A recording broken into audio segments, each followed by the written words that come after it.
All right, in-cab and brake test. It's all one test. Like I said, your emergency equipment, always know where it's at. That way you can identify when they ask for it. I start out with my seat belt, properly mounted, secured. It's not ripped, torn, or frayed. Find latches, unlatches properly. Leave it buckled in. My emergency equipment in my side box. My fire extinguisher is properly mounted and secured. It's not cracked or broken. It is a proper size and proper rating, charged and serviceable with the pin intact. Also in the side box, my triangles, 3 red reflective triangles, properly mounted and secured, not cracked or broken. Spare fuses in my permit book. Now I'm going to go ahead and perform a safe start. Truck's in neutral. I'm gonna go ahead and do my clutch. Turn your key on, let your gauges dance. Now, in our case, we don't have a ABS light on here. You will have an ABS light, so you wanna see it come on and go right back off. Once your gauges are done dancing, you're gonna go ahead and fire it up. Click your headlights on. It'll come in handy here in a little while. Now, the way I teach our in-cab is gonna be 3 words: ass, glass, and dash. Ass is going to be your emergency equipment, your seat belt, your safe start, just like we did. We're going to move on to our glass. So we'll start with my mirrors. My mirrors are properly mounted and secured. They're not cracked or broken, and they are adjusted to meet. Keeping with our glass, I'm moving right across my horn, so I'm going to go ahead and hit my horn. Air horn, city horn, working properly. And if it doesn't work on the day of the test, you only required 1. Just know that, okay? My windshield, properly mounted and secured. It is not cracked or broken. There are no illegal stickers or obstructions to block my view.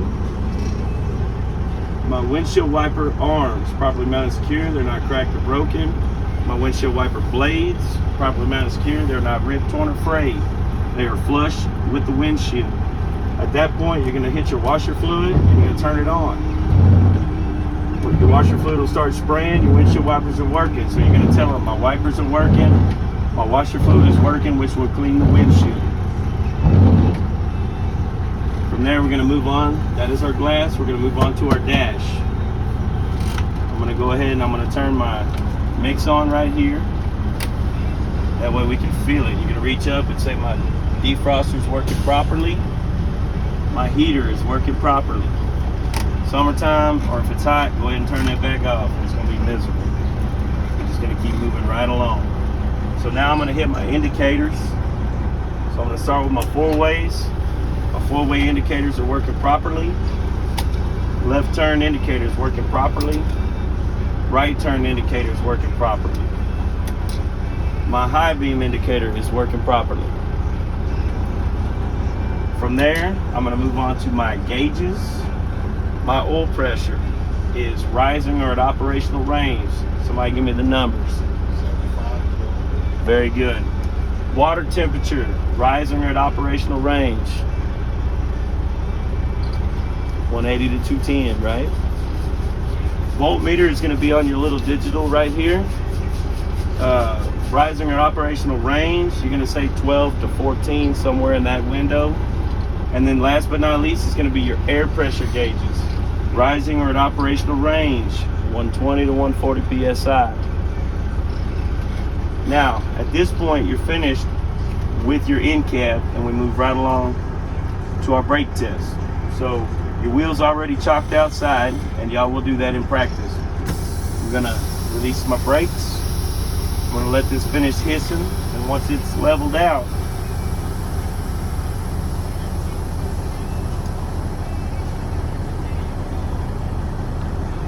turn my key off and back to the on position.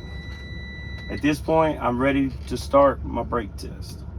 So, your first test, I'm going to perform an applied brake test. I'm going to apply the brake for 60 seconds to ensure I do not lose more than 4 psi. Would you please time it for 60 seconds? They say okay. Not hard on the brake, just enough, okay? You're going to rock along, check your gauges. 60 seconds is up. I did not lose more than 4 psi. My next test is going to be my low air warning test. I'm going to fan the brakes till my low air warning comes on. It should be before 55 PSI. Don't pump it hard. Don't push it to the floor. Just steady, okay? And it's going to look weird because one of your gauges is going to come down faster than the other.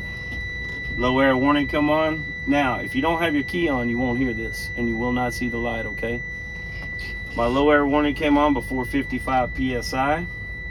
Now I'm going to perform my emergency valve test. I'm going to fan my brakes till my emergency valves pop out between 45 and 20 PSI.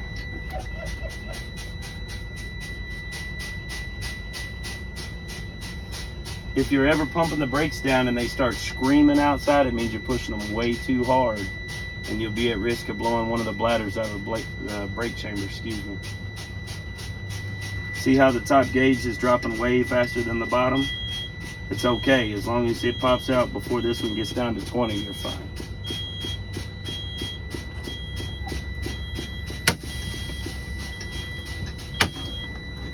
Okay, my emergency valves are working properly. They popped out between 45 and 20 PSI. I'm now going to perform a safe start to build air pressure. Key off, key back on. Gauges dance. We're in neutral. Fire it up. At this point, all we're doing is building air pressure to perform our last 3 brake tests. So once you get your safe start again, you're going to take the seatbelt off, get out, move your own wheel chock, then you'll get back in and put your seatbelt back on. If you forget and you move this truck on your tug test, you fail. Very important. So once you get back in, this is a little time to kind of collect your thoughts on what you're fixing to do. Rev yourself up to about 1200 and build your air pressure.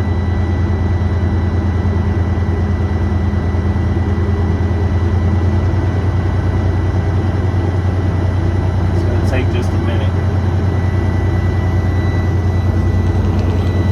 Now, one thing I can go ahead and tell y'all while I'm building air pressure is, if at any point you see that you forgot to push your valves in, or like on your low air, you forgot to turn your key on, you can ask your tester, I realized I made a mistake, may I please start over? If they say yes, you need to start over. Fire your truck up, build your maximum air back up, and start from your applied test. A lot of people fail because they'll start where they messed up. You didn't start over. Does that make sense? Okay. Like I said, for our purpose right this minute, I'm just going to get air pressure built up to move. But when you're practicing, you need to let that governor pop off. You need to let that air dryer evacuate the air before you start. So we're at operating range. Now we got 3 more tests. It's going to be a tractor, a trailer tug test, and a service brake test. So I always do it a certain way. I'm going to release my trailer brakes and I'm going to perform a tractor brake tug test. So this is how you would tell them. I'm going to perform a tractor brake tug test.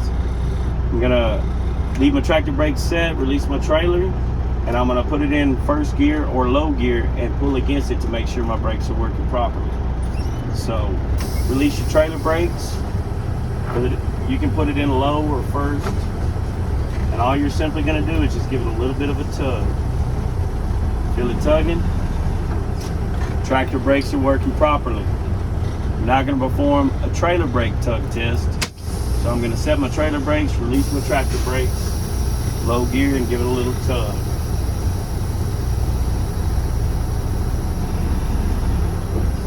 Trailer brakes are working properly. I'm now going to perform a service brake test. I'm going to release both brakes and pull forward up to 5 miles an hour and apply the brakes to make sure my truck stops smooth. Release both brakes. In gear, you're going to let it roll forward after it releases, of course. And you don't have to get going fast, just a little bit. Clutch in, nice smooth stop. My service brakes are working properly. The truck did not pull left or right. At that point, you're done with your in-cabin brake test. Now they might say go ahead and back up a little bit, which I'm going to go ahead and do now.